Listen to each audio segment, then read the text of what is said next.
the starting point for all this really has to go back to Friday. Yeah, and so we'll get into, for some reason, Carl decided to waste Peter Whittle's time talking about American education and history, which I thought was incredibly stupid.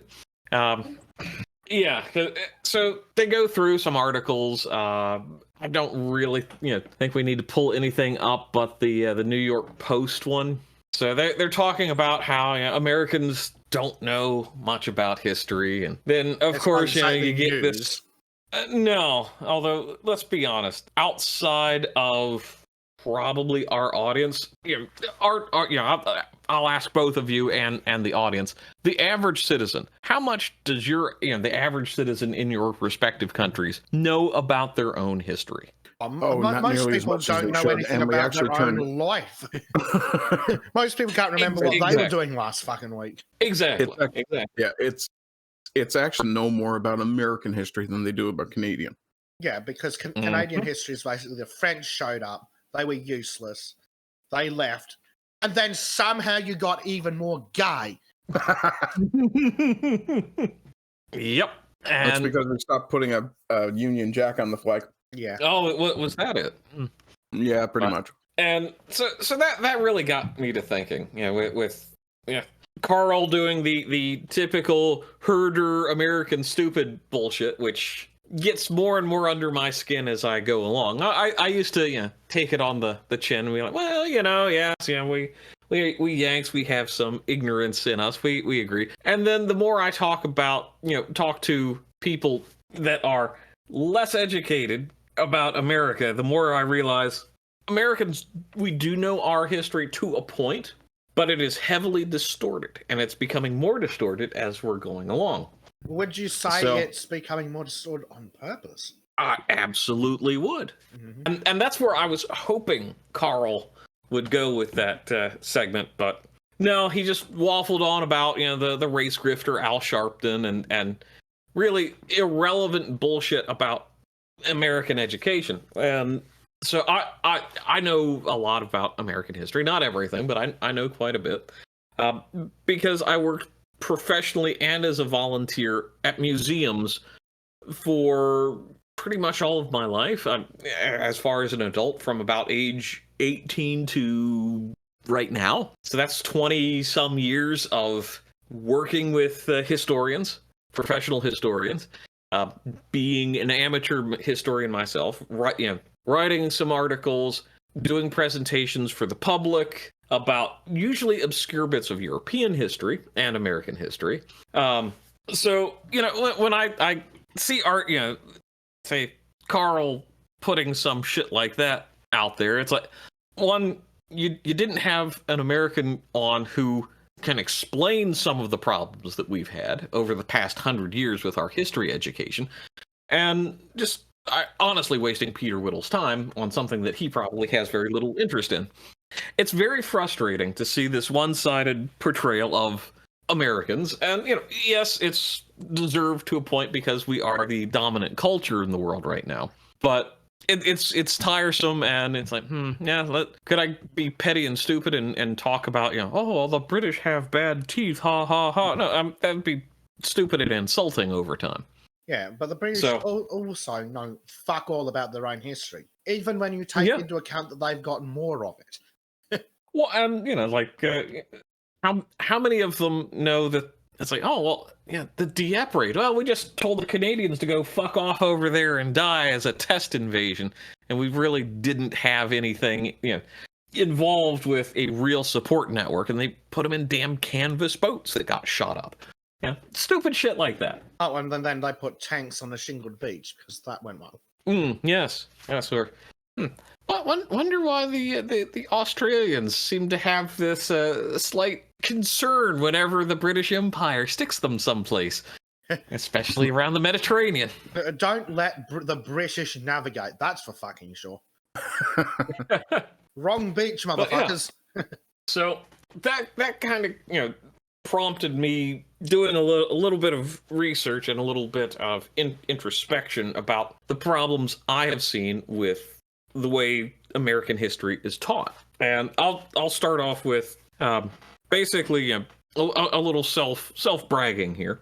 Where when I was in high school, and actually university to a lesser extent, basically I would be correcting my teachers and professors about how they were presenting history. And I would always get well, you've got to prove that. And the next day I would usually come in with various books or magazine articles or, first person encounters that I'd recorded and written down and stuff like that. And I realized that at that point that my educators really didn't know much outside of textbooks, which after the was it 2001, the No Child Left Behind Act, that was co-written by Dick Durbin, Ted Kennedy, and George H.W. Bush. Oh, dear So God. everybody George, pushes the dumbest point. president in American history, possibly. Yes. Bush. Well, I mean, the current one's pretty damn retarded. But yes. Everybody focuses on Bush, but nobody focuses on Kennedy or Durbin. Two of the biggest shitbag senators that the United States has It's very had. familiar to me for some reason. Which one? Durbin. His name is very familiar to me for some reason, and I'm sure it's not a good one.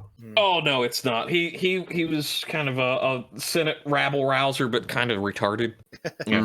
Like basically Biden from Illinois without the "I'm aggressive, damn it" charm, where people are like, oh well, yeah, he's creepy and whatnot, but oh well, it's like anyway.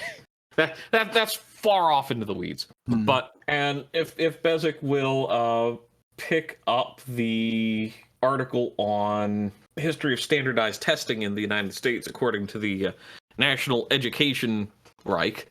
So that got me to thinking. In 2001, most states within the U.S. started doing standardized testing as far as moving between grade levels and graduation. It was a test bed. It didn't get fully implemented until like 2003, I think. But this, and that's when education started moving towards teaching to tests for the basic education. And that basically gets driven from the universities and then distilled down into state boards of education and whatnot. So if we'll just kind of do a slow scroll through this, so you've got 1838 when they're doing the formal assessment tests, which they've been going on further. Really, you've got, we can kind of skip down until post World War I. But the American education system is kind of like jittering, jumping, trying to get its footing, and then you hit the progressive era, and this will be important later. But when it becomes the progressive era, this is when they're trying to basically use intelligence to see who's worth having around. So NEA endorsement, all these standards, but you can see this is a long process that has started, and really it's post World War I when they start doing it, because they had poll testing to see if you were able to vote back around this time for military service. So I'm sure Earl could tell us a lot more about that. And then like IQ testing. So this is all very, very trendy. You can tell. It's started. They talk about there's some over evaluation of tests, but come on, man, people are just going to be like, we need to have this. So and then just you can kind of scroll down a little faster, and it gets computerized. They have what are called Iowa assessments or Iowa tests, which is like national standards. Started in like the late 40s, early 50s. I think this is saying it's 56 is when it was computerized. But this is basically where we start doing national levels of 1936. But basically, this is how we compare students across states, across state lines, almost quite literally. And also with international assessments and things like that. And you can keep scrolling there. And this is just one of those, I noticed when I was taking these standardized tests to set a baseline for the classes below me, they were very poorly worded, very confusingly worded. And it was all intentional. And I think the thing that got me was they're trying to trip kids up with strange wording, and if you know the actual history, you would have multiple options on a lot of these questions. Say for example, it'd be what's a cause of the American Civil War, and the only correct answer would be slavery. It wouldn't have been embargoes. It wouldn't have been taxes. It wouldn't have been expansion of free versus slave states. Wouldn't have been any of that. It would have simply been, it has to be slavery because Emancipation Proclamation and the diplomatic reasons behind it and all that. Yeah, we'll completely ignore the other economic and social issues that pushed most people into being willing to get on board with it over, we'll just go die to free a bunch of slaves. Mm-hmm. But American education, especially now, is, it can only be this. You have 4 options, and it's only one of those. You don't need to know the nuance. You just need to know enough to get past this test so you can move to the next grade level. I assume it's also like some of my favorite tests. Please, what is the cause of X? A, B, C, or D? Well, A, B, and C are all true, so which fucking one would you like? Yes, but you have to look at like the exact wording of it, and it drove me nuts, especially having sat there, taught some of these classes back in the day, and thinking to myself, I'm a 17-year-old right now. At that moment I was taking this baseline test. How are the people that write this so stupid, so absolutely retarded, that they can't understand that there's more? Maybe if it was an essay question, sure, but no, just multiple choice, boom, done. Go throw it through the machine, and that's it. That's all they cared about. Well, because they're teachers, and teachers are some of the dumbest people on the planet, and they don't know how to write multiple choice tests. Well, it's worse than that. Worse than that. So the way I understand how you're supposed to do a multiple choice test, and then you can explain how it's worse, is there's supposed to be one blatantly obviously wrong one, the correct one, and then 2 that are kind of close, so that if you're not paying attention, you get it wrong. Yep. That's how it's supposed to be done on that particular set of testing, because the question that always stuck out to me was what started World War II, and all 4 answers were correct, and it was basically the invasion of Poland, militarism, a couple other things, and I can't remember what it was, and they were all correct, but they didn't say in the question they didn't say for what nation. They didn't say, was it China? Was it Germany? Was it, the Soviet invasion of Finland? Country the test was set in. Exactly. And I'm willing to bet the only right answer there was Pearl Harbor. Probably. I just didn't care because the test didn't count for me. I was setting the baseline. I'm just like, whatever. I'm just going to check something off and move on. Well, Pearl Harbor is the answer to why did America finally join the war? Or rather, why were they forced to join the war? Mm-hmm. Well, but that was only the war in the Pacific, and then Hitler stupidly declared war on the United States, which was probably inevitable, but things could have gone differently. Try not to get too sidetracked, but that is why Hitler lost the war, because he was an idiot, and he declared war on Russia and the United States. And he didn't keep the Japanese under control. Exactly. If America hadn't joined that war, well, they'd all be speaking Deutsch over there now. What did Patton say? Speaking Deutsch here too. Yep. Tristan Armstrong has an interesting thing in chat. Who was responsible for 9/11? A. 19 hijackers. B. The Bush administration. C. Jewish interests. D. Saddam Hussein. B.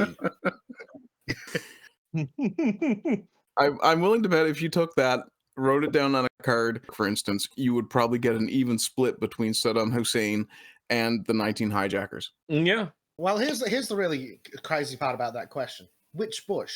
Is it the one that pissed them off enough to actually do it? Or is it the one that gave them the weapons 20 years beforehand to fight the Russians? Mm-hmm. Yep. Well, technically that would have been the Reagan administration done by Bush, but point well taken. It works better, as I mean. Yeah. Well, it could have just said, George Bush, and then you can parse it out even further. Yeah. I mean, that'd be an interesting essay question.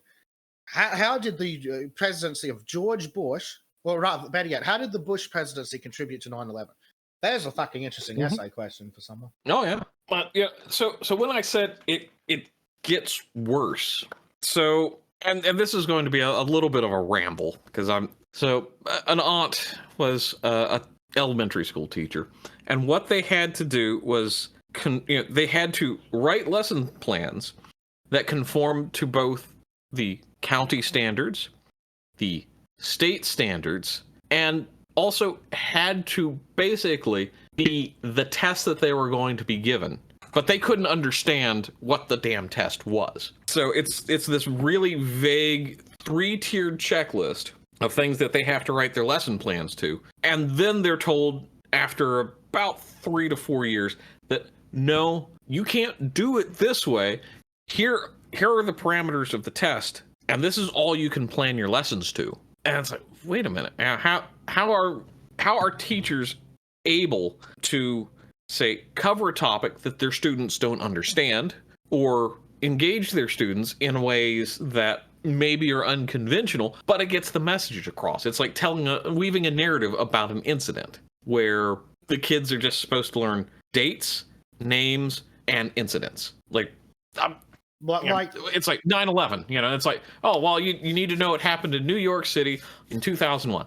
That's it. They don't want you to understand the causes. They don't want you to understand where, really what happened that day. It's just like, no, it happened. Learn the date. Fuck off. Well, it does seem to be the condemnation of all civilized testing systems.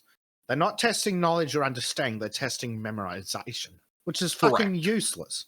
Yeah, especially nowadays in the age of the glorious internet. Now, a lot of adult and trade education understands this. You don't need to memorize the things, so you can have your book open, but can you pass the information from the book on someone else? Yeah, can you pass? Sorry, not PASS, PARSE. So pass as in understand it. Your illness is making it a little hard to hear. Yes. It's a hard set of words to differentiate when you can actually speak properly, but yeah, it doesn't test your ability to understand the knowledge that is available to you, because we live in the information age. So you've got all the information, and then you've got to apply it. It should be the application that's more important than the thing. Now, obviously, some basic understanding of what happened when is helpful, but it's far less useful to know what date the Civil War started compared to why the Civil War started, and the battles that took place, and the outcomes, and the personalities. Yeah, because if you can understand all that, the dates, you might not know that the Battle of Gettysburg happened in July 1st through 3rd, 1863. That might be irrelevant to you, but if you knew that Lee overextended his army in Pennsylvania and got decimated, and that led to a continual war of attrition until 1865. That's a hell of a lot more important than knowing the dates. It just is. And so when I started working in history and was paid for it, a pittance, that's why I got out of it as a profession, I got to interact with the general public on a daily basis. And my sympathies. it was a good experience for me. I was very quiet and retiring type personality, and didn't like to speak in public. And look where I am now, thanks to that. Which, sorry everyone, maybe I shouldn't have helped you. But I found if I could tell the story of the family at that farm, the story of the agricultural methods that were being used, if I could weave a narrative for even the most willfully ignorant people, they suddenly could grasp what was going on. And if they got engaged, they didn't just grasp it, but they got engaged, they would start thinking and asking questions and wanting to know a lot more about exactly what was happening. And usually those were the people I had the best conversations with, because they suddenly realized that history was a tangible thing. It wasn't just in some damn dusty book or some classroom where they had to sit there and memorize by rote all these useless dates and facts. They could make it tangible. They could touch it. They could smell it, because of a farm. But that is so missing from how people are educated. And that's where the assorted living history displays come in. Like you mentioned, what is it, Colonial Williamsburg you talk about often? Yeah, that's one of them, yes. Yeah. And I imagine it's a lot easier to understand what the fuck was going on at the time there than in a classroom with a textbook and someone who doesn't understand it teaching. Exactly. Yeah, when somebody who's teaching it, they might be interested in mid-century feminism and have no understanding of colonial Virginia or colonial Massachusetts Bay Colony, or Georgia, that was started out as a penal colony. They would have no interest and not be able to parse that out in a way that connects with the students. And the students, general public, what have you, if you can tell them a story about what happened somewhere, holy shit, do people they eat it up. And I had someone I used to work with there. They were just like a kid volunteer, and they became a professional historian because of the way I was able to talk to the public. A nifty modern example that we can look at is Lindy Page and his content. A scruffy homeless dude talking to a camera for an hour is more thrilling and engaging than most people's entire education career. Yeah. Hell, my mother hated learning history because all of her educational experiences was just her damned history teachers sitting there reading out of the book and making them repeat it. Then, little old me comes along at like 7 years old, and I'm obsessed with going to museums. Doesn't matter what museum it is. I want to go to a museum and learn the history. And then my mother suddenly gets engaged. A woman now in her 70s who thinks history's she orders maybe 2 history books a month. One for her, one for my father. Doesn't matter what the topic is. They just want to read about history now. And that's... Yep, because they got interested, because they either had to listen to little mini Bleach rambling about history for hours at a time, or they had to explain history to mini Bleach. Yes. Or on family vacation, where I would throw a temper tantrum because we passed a museum that I wanted to see. I mean, museums are great. They're really cheap, and you can waste an entire fucking day. Yeah. And good ones are going to tell a story. And the biggest part of the word history is story. And people seem to forget that when it's in the education system. Yes, ignore his part. Look at the story part. Oh yeah, that's because... Yeah. Mm-hmm. And like that's also the problem with forgetting that for the longest time, history was an oral tradition. Yes. How did they do that? They told stories, such as, say, the Odyssey or the Iliad. Or, cultural history is like, with the British.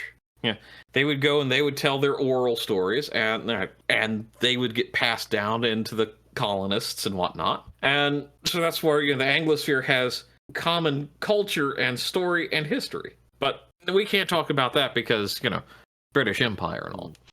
Lydia Linden makes an excellent point. She says, "I learned more about everything outside of school. School was mainly just daycare and a social club. Can confirm, learned more about literally everything since I've left school." Yeah, they basically schools were basically created to keep children from becoming feral. No, schools were created to keep children out of the way so the parents could work more. When the education system was a holding pin for kids, it was easier to get women out of the home. Well, that's it. The modern universal schooling is essential to coercing women into the workforce. Mm-hmm. So you get double the amount of labor for the same amount of pay. Exactly. And because you're going to be taking that all in taxes and whatnot.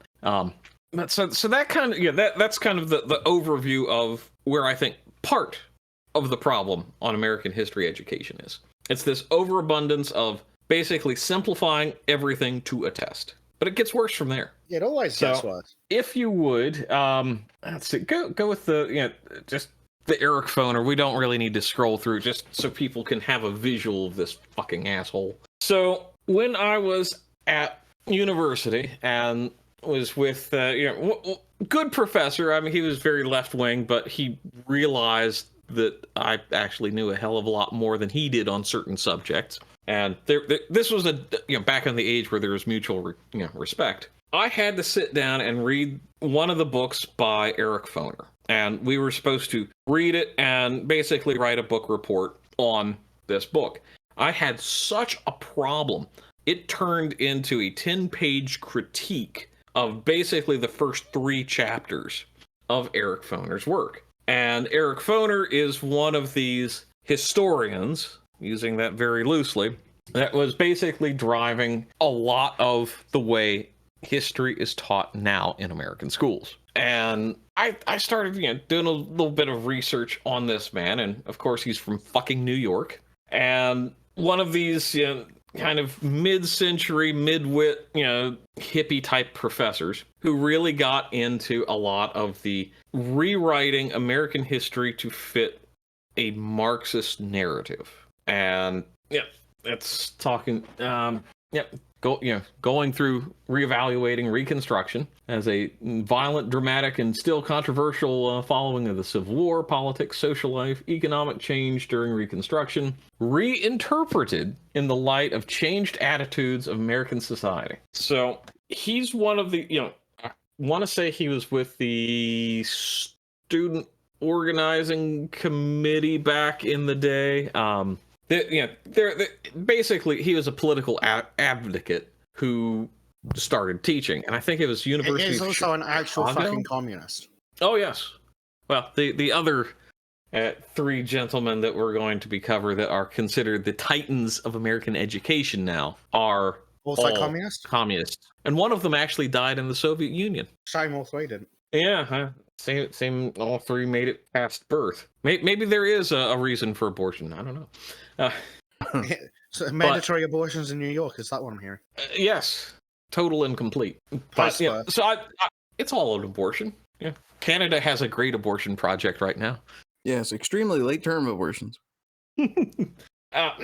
But this guy's this phoner guy is also the one that turned me kind of very much pro-Confederate monuments, because I started doing the research in them, because he was just, this is a sign of neo-Confederates trying to intimidate black people, yada yada yada. I started doing the research, and it's really more war graves for the unmarked graves, and they only knew that certain number of men never came back, so they would put names on monuments, or not even names on monuments, and basically, yes, there are war dead here. We need to be reminded of the fact that people died. And but now it's like, no.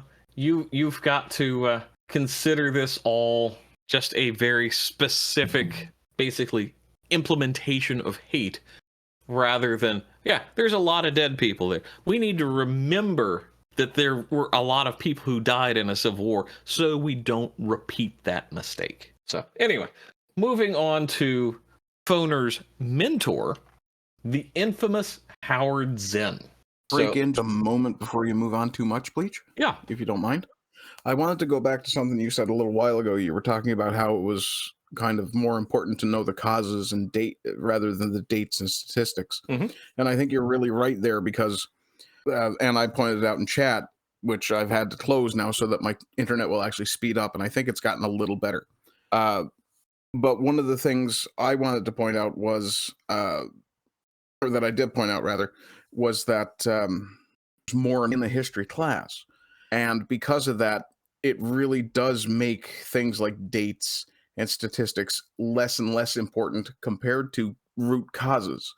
Like you mentioned earlier, the root cause of the Civil War or the root cause of World War I, for example, which, I mean, to be honest, I'm still foggy on. I know there was an assassination, but I don't know if that was the actual driving event. I mean, like, if we take a detour, not really, but it was the moment that sparked it was Serbian nationalism and some of the internal problems with the Austro-Hungarian Empire.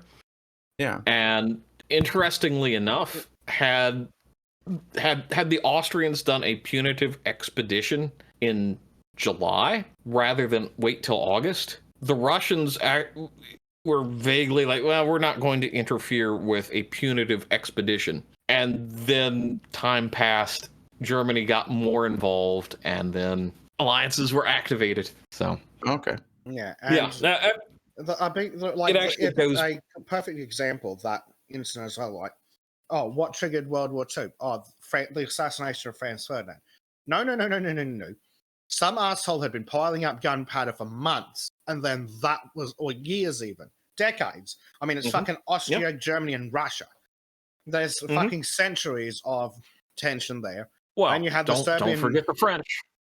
Don't forget the French. Oh, because they're like, oh, well, we want our territory back with Alsace-Lorraine. True. They were very keen to get involved in that for some reason. What's that? The German army is distracted? Sacre bleu, invade! Well, yeah. But yeah, that's... And then you have to look back to the Franco-Prussian War. And then you have to go back further to the Napoleonic Wars. And, it's just... It builds and builds and builds. Mm-hmm. Which... I love, and I lose track of from time to time, and I'll be the first to admit sometimes I'm like, yes, it's this. Oh wait, no, let me do some research on that and correct myself. But at least I'll admit I don't always get it right all the time. But it's important to know the causes and effects and how it all meshes together, because you can have one generation that has bitterness left over from the previous generation's teachings and experience, and it's like, oh well, guess what? Now we're going to war. So and I see there's some discussion in chat about dates being important, and it's like, yes, they are, but I think the discussion needs to go around: are the dates important in and of themselves, or the events that happened? Are those what are important?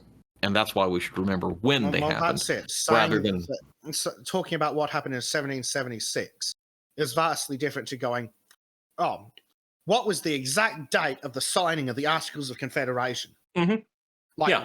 Did they happen? Yes. Is the exact fucking date of that relevant? Not really. Mm-hmm. Yeah. Will I ever say, don't memorize dates? No, but I'm going to say, if you don't know the context of the date, the numbers, they're just damn numbers. Nobody cares if they're just numbers to you. Well, that's it. You need to tell a good story about what happened rather than going, 1776, the Americans threw out the British because reasons. Well, then completely we got rowdy and angry. Well, then completely ignore the fact that when people that they carry on so much about, say, 1776 specifically, ask an American how long the Revolutionary War lasted. Yeah. Is the answer going to be 1 year, 2 years, 5 years, or 10? Mm-hmm.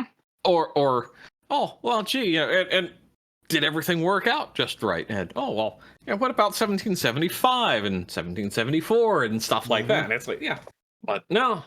Or hey, maybe we should go back to the 7 Years' War / French and Indian War to put even greater context. But people get hung up on dates, not context, and that's what's. And Little Green Martian puts it well. Dates are the skeleton, the events are the meat that it builds on.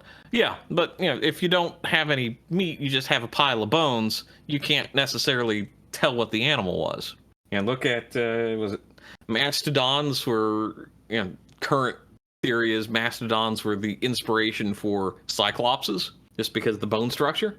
Mm-hmm. I mean, you can see it now, even now with elephant skulls. Once the tusk falls off, you've just got this massive head-shaped thing with what appears to be one giant fucking hole in the center. Mm-hmm.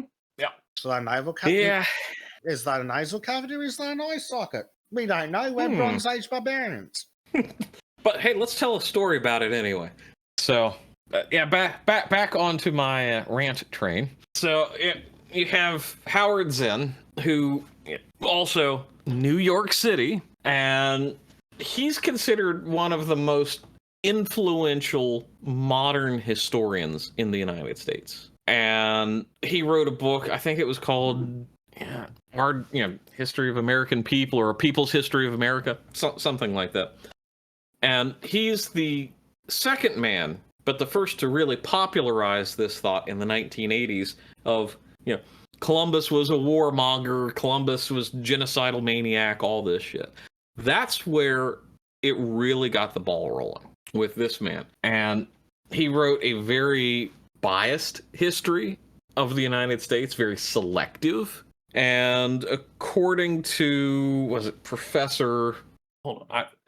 She wrote a book called, it's like, her last name's Graybar, Professor Graybar, wrote a book called Debunking Howard Zinn. And the reason why it all became, rather important is she started breaking down where he had either plagiarized things had changed facts in other historians' works, or just plain out fabricated things that made their way into popular culture. And he's very, like I said, he's very influential, made a lot of movements in, kind of like the NPR elite or pseudo elite circles. And then it's like, what's going on here? And sorry, I got really distracted because I'm trying to figure out how to fit Zen in and also transition into covering his mentor. So, well, let's talk about his academic career and why he was dismissed from his first job. Ah, yes. So his dismissal came from Albert Manley, first African American president of the college that he was radicalizing students. So this would have been University of Paris? Spelman College. Spelman College. Sorry, it's hard to read on this screen sometimes. Yeah. So he was in 1963. He was in 1963. So keep in mind what was going on in America in 1963. He was fired by the African American president of the college for, quote, radicalizing students. Imagine how radical you have to be fired by an African American in 1963. Mm-hmm.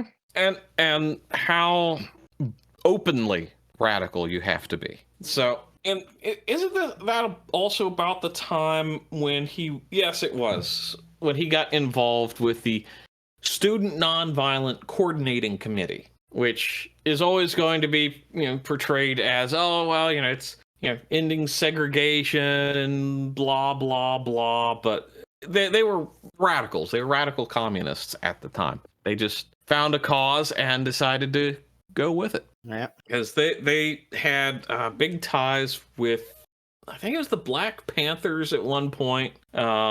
They tried to work with like the Freedom Rides and shit like that, but they were definitely more on the radical end of things. Anyway, back to Zen. So he really started doing some Marxist stuff. I in his book,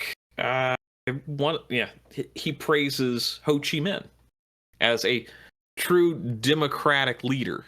Okay, so he's a fucking idiot. Yes, a manipulative, influential idiot, and he was definitely. Let's see, if you scroll down to his parts on socialism, I can read the quote here about that he said. Which one? Oh, here we go. There we go. All right.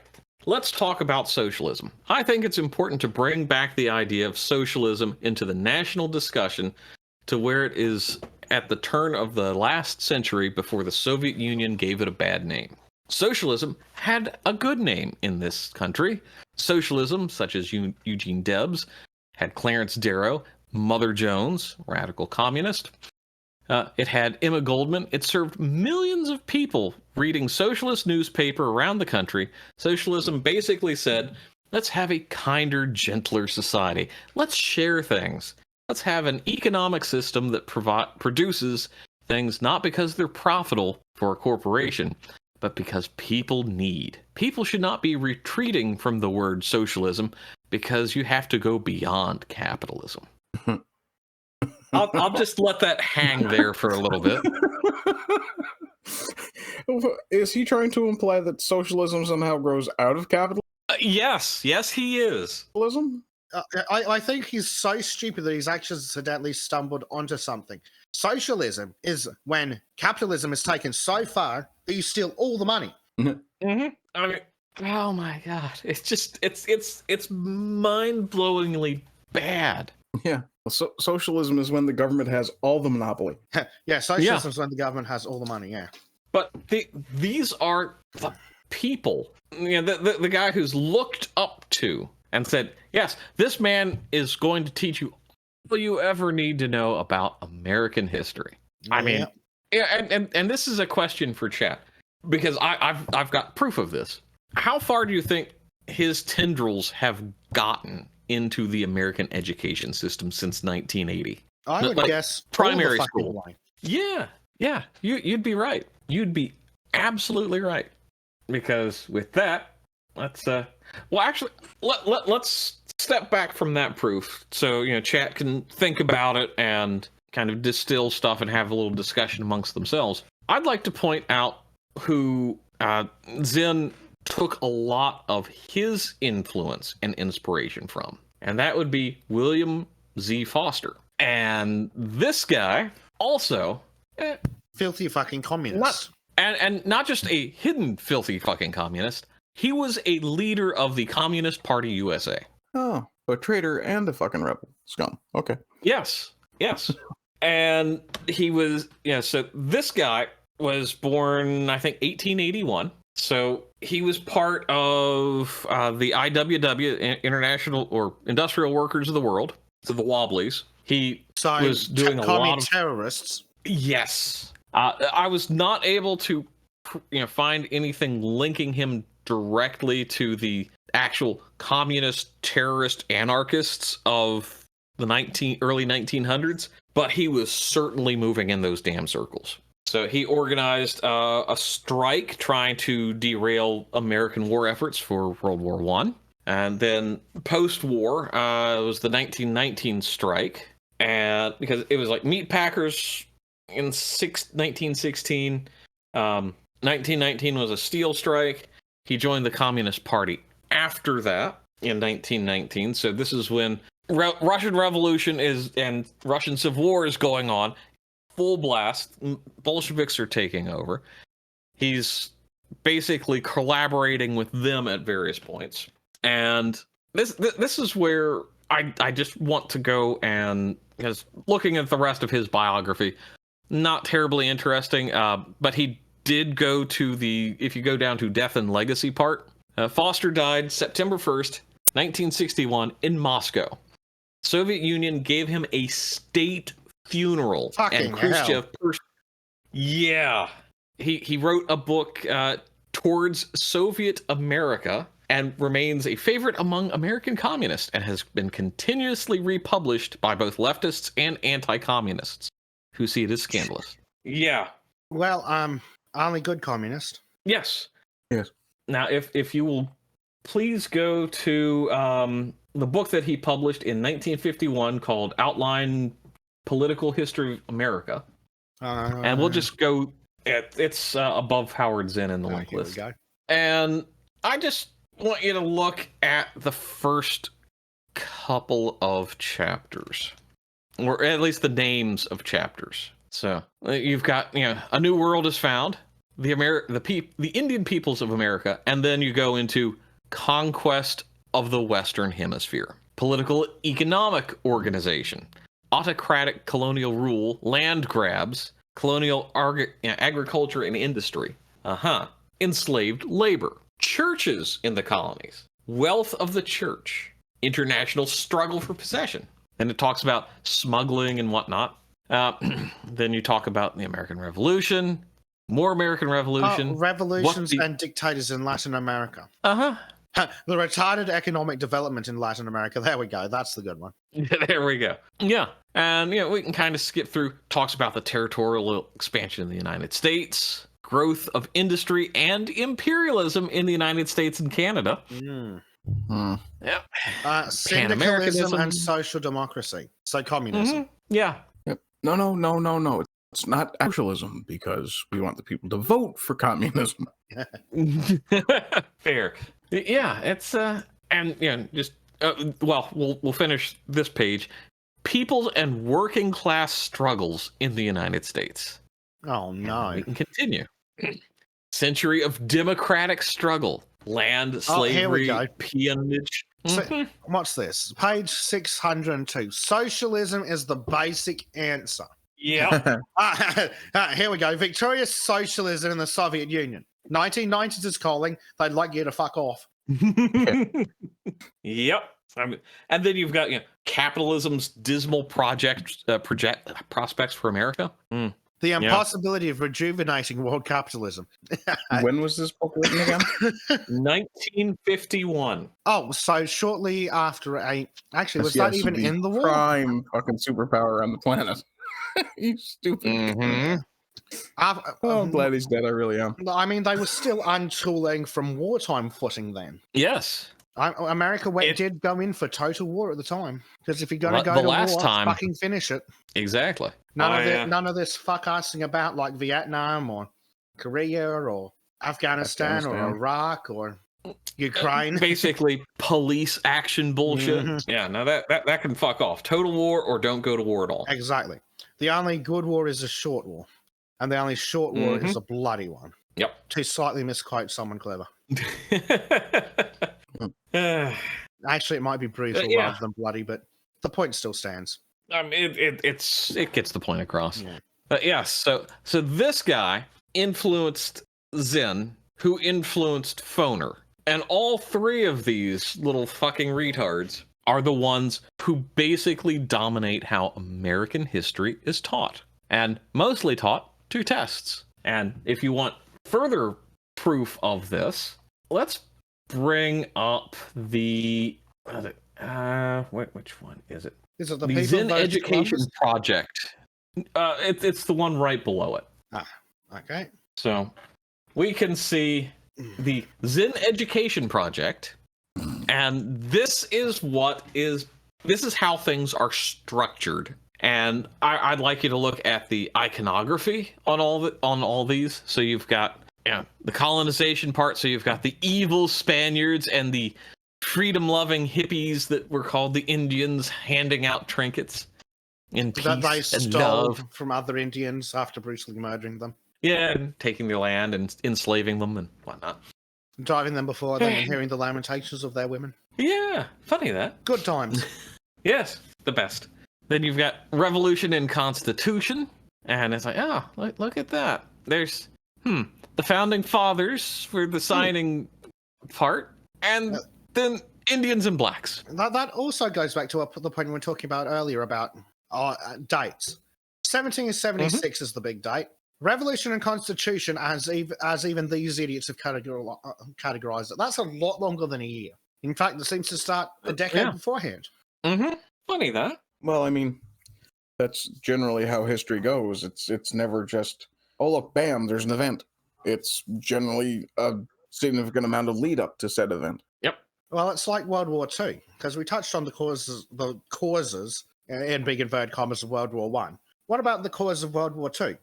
Yes, Hitler, but stop for a second and ask why was. Well, we don't. The drive behind Hitler himself is irrelevant. I think. What I think is more relevant is why he was successful. What was the political, social, and economic climate in Germany at the time that allowed him to be successful? And why was it the fault of the Weimar era policies? and I will tell you, the reason why I think Hitler's drive is important, fair enough, is because he derived all of his influence from November 12th, 1918, until pretty much the time he ended up in Landsberg prison. So he saw the communist uprising. He saw a lot of the influential communists who happened to be Jewish, like Ethel Rosenberg Luxemburg, Rosa Luxemburg. Yeah, people like that. So he made these associations in his head. And then when you have all these economic troubles and he can point to things that were anecdotal to him, it builds up people. It adds layers. It becomes easier to persuade people into doing vile things. Well, true, but I think I misexplained my point when I used relevant. But like Hitler's personal emotional drive is the part that I'm saying is irrelevant. Yeah. Why Hitler did Hitler things, I'm saying is irrelevant. Why Hitler was successful, which incorporates his history, what happened to him, why he was imprisoned, what was going on at the time, the communists in the streets, etc., etc. All that's more relevant than Hitler's personal feelings. Because Hitler was very clearly a drug-addicted nut job. Yes. But he was probably suffering from extreme PTSD. Yes. But he was, for a time, an extremely successful drug-addicted nut job. And why was he successful? Well, he was a reasonably good orator. But also, Germany was fucked. It is extremely fucked. It is a lot easier for an alien nut job to come out and go, what if we just burn it all to the fucking ground and go to war? When the entire nation is fucked. When half the nation is starving to death because there isn't enough space in their wheelbarrow for all the money needed to buy a loaf of bread. A lot easier to convince people to throw politicians and scholars out the window and go to war. And it becomes a lot easier to convince people, hey, you saw that neighbor who may be of a certain group that I don't personally like. Didn't you see that neighbor not starving and pushing that wheelbarrow as often as everybody else? Let's get people all riled up. It's like, no, it's very easy when you can point to anecdotes that have no connection with reality, but you can plant that seed, which is what Zinn and Foner and this last moron, Foster, they all managed to do. Because you could say, hey, let's look at history from the current perspective. You know, black man, you see how all this oppression's going on? Well, it's always been that way. And the only way you can do that is by complete deconstruction of the United States. And I wish I had that quote handy, but there was somewhere where Zinn had actually said that the United States was an irredeemable nation. Oh, lovely. Yeah, but yeah, funny that. So, but yes, this is the stuff that's actually being pushed in schools here. You know what we're seeing with the Zinn Education Project, and they send out packages. So let's take a look at the People versus Columbus one, which really started driving the let's get rid of Columbus Day stuff. And the reason that became a thing is mostly because of what he did. Talking about Jewish communists caused the Civil War in Germany. Not really, not directly. And the reason they were rabble rousing, that's for damn sure.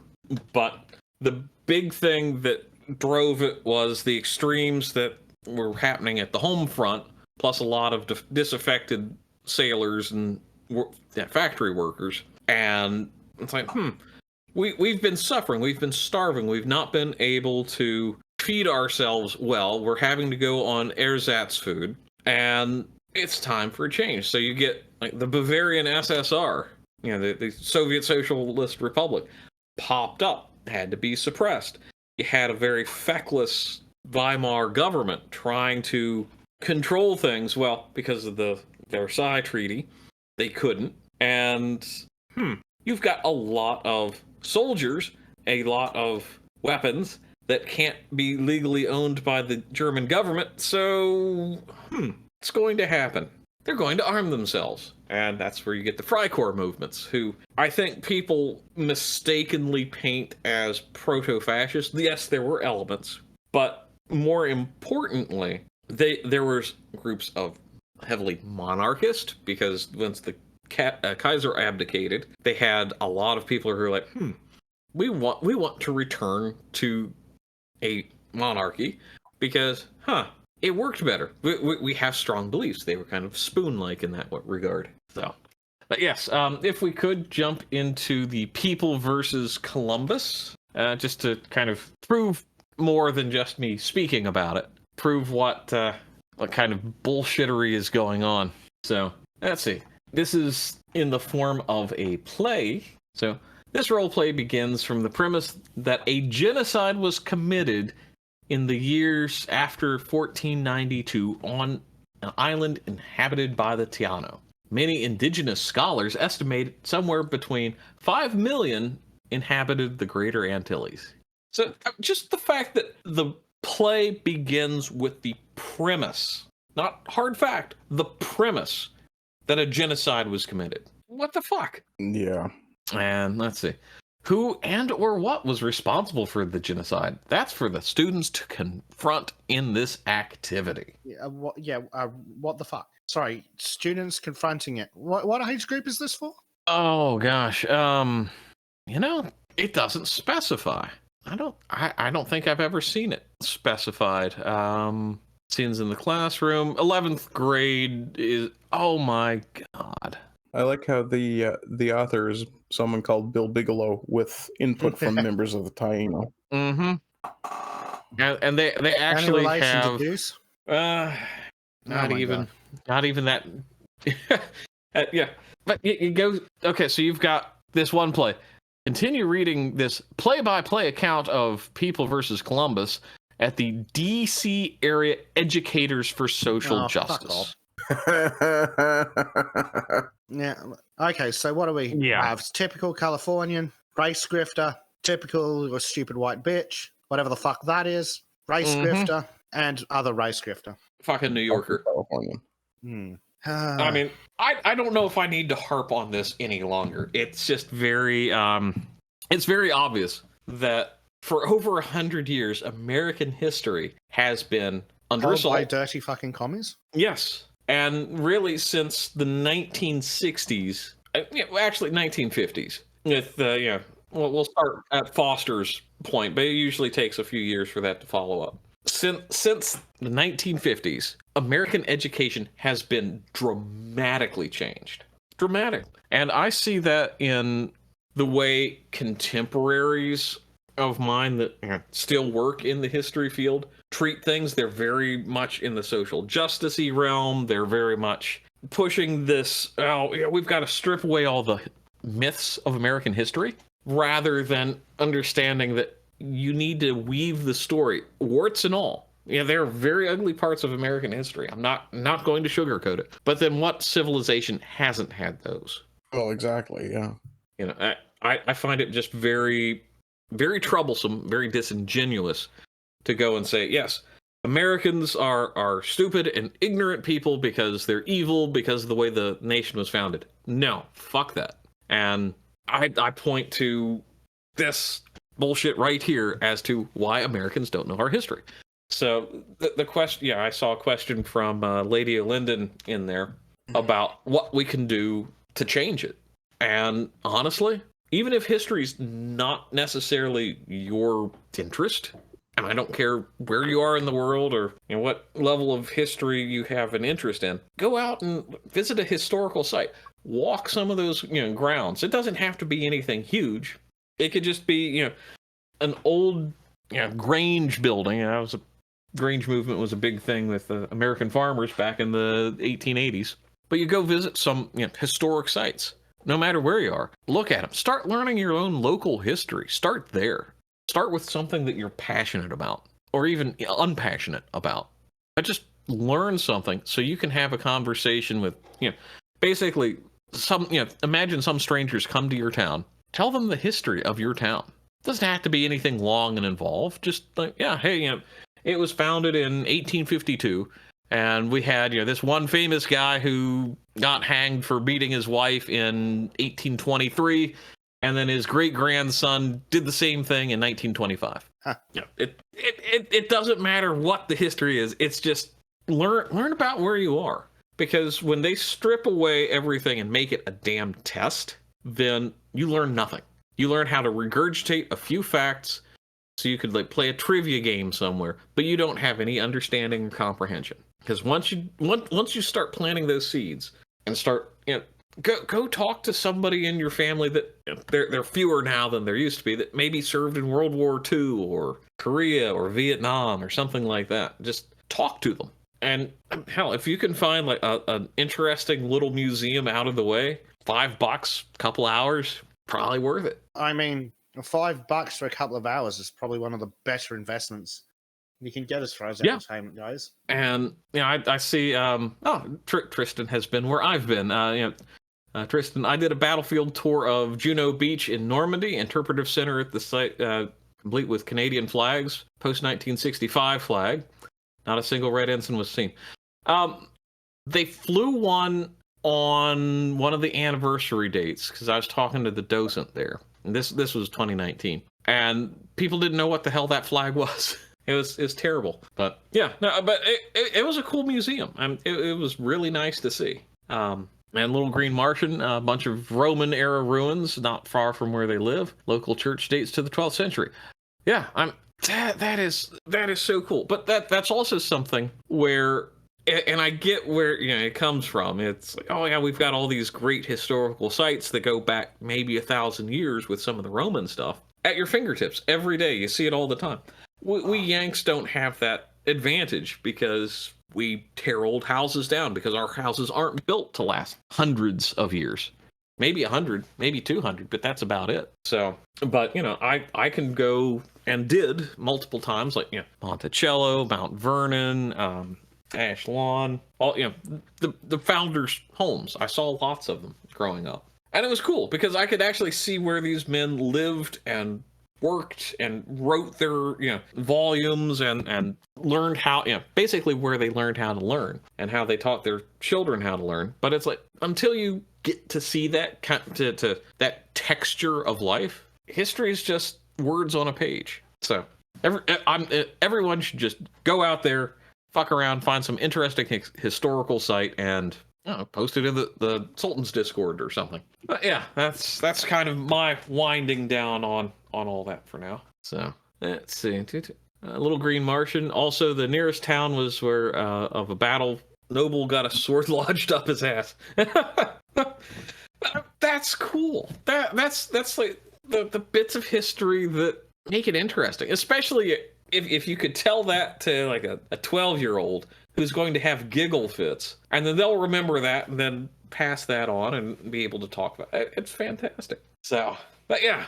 So if only Carl had the balls to have me on for that segment, I think that would have been a much better podcast. If only you'd had any American on. Yeah. Yeah, I think someone, possibly LGM, said earlier that apparently Carl did talk about Brits not knowing about the Magna Carta and whatnot, but yeah, just shitting on Americans for being stupid. Well, valid.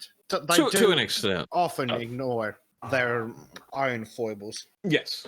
I mean, Americans do excel, considering that they can't point to Alaska on a map of the United States. I guess I'm geography and history. The box at the bottom, right?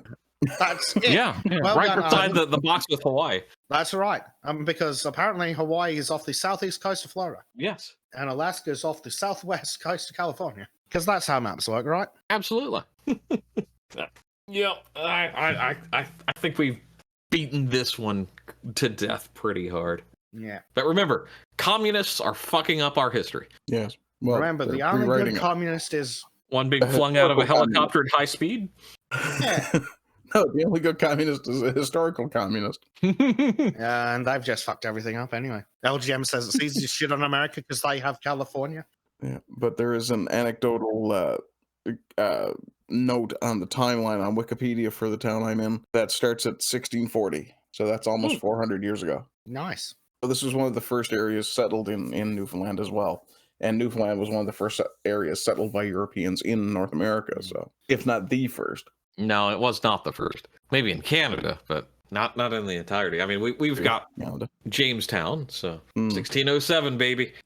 If you enjoyed this segment from the Sons of Chardonnay podcast, please consider joining us live exclusively on rumble.com/c/Sons of Chardonnay. A special thanks to our Subscribe Star supporters who you can currently see scrolling past on your screen.